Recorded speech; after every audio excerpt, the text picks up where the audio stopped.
Hey everyone, welcome back.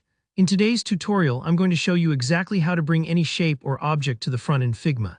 If you've ever found yourself struggling with overlapping elements or frustrated because you can't see the shape you just added, you're in the right place. By the end of this walkthrough, you'll have a quick, reliable way to organize your layers visually, making your Figma workflow way smoother and more intuitive. Let's dive right in. First things first, head over to Figma. You can use either the web app or the desktop version. It works the same either way. Once you're in, open up a new file or jump into one of your existing design projects. If you're brand new to Figma, take a moment to just explore the interface. Don't worry, it's very beginner-friendly. Now it's time to actually create a design. For this demonstration, we'll keep things simple so you can really focus on the technique.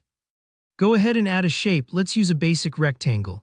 You can find the shape tools on the top bar or just press R on your keyboard as a shortcut. Click and drag on your canvas to draw your rectangle. This is going to be our starting point. Next up, let's make a duplicate of that shape so we have two to work with. Just click to select the rectangle you just made and either use Ctrl or CMD+D to duplicate it instantly, or simply hold down Alt or Option on Mac while dragging the shape. You'll now have a perfect copy sitting right on top of or beside your original. Now let's help our eyes out by giving each rectangle a different color. That way it'll be crystal clear which one we're working with. To do this, select either rectangle and find the Fill option. It's located over on the left in the Properties panel. If you can't spot it at first, glance down beneath the layer and stroke controls. Click on the color swatch under Fill and choose any color you like. Maybe make one blue and the other orange. Pick something with a good contrast so you can really see the difference. Once both shapes are colored, great job so far. We need to bring them together so they overlap. Just drag one shape so it partially covers the other. Think of it like stacking playing cards.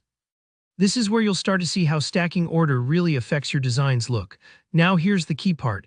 Imagine you want the rectangle that's currently underneath to be on top instead. Click to select the one you want to bring forward. If you're having trouble grabbing it because it's partially hidden, you can always select it from the Layers panel on the left. Once it's selected, right-click on it to open up the context menu.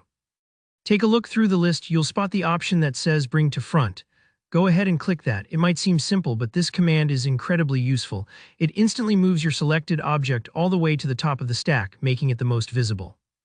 It's like moving a sticky note from the bottom of a pile right up to the top, so it's the first thing you see. If you're building more complex designs, learning how to control what's in front and what's behind keeps your layers organized and your visuals clear. And just like that, you've mastered how to bring any shape or object to the front in Figma.